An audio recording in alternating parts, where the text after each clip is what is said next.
mabuhi man,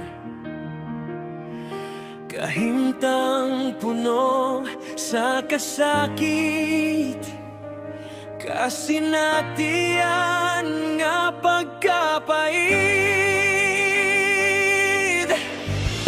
Asa naman ang mga saad nila, katawhan ng ngayo og hostisya. Apan sila naglingkod, nagkaon, nangatulog niya malinawon.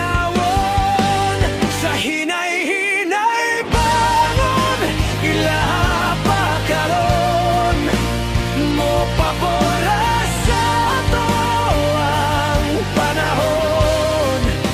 Puhon sa kalisod, luwason.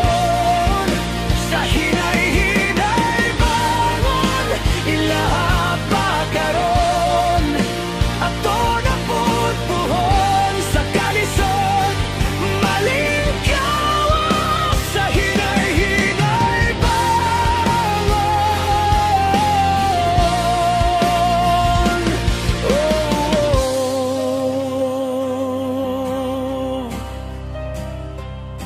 Mga kasapaan kani ato malinawon, nagbaha karon slug dugo sa kabus nga gilimbongan.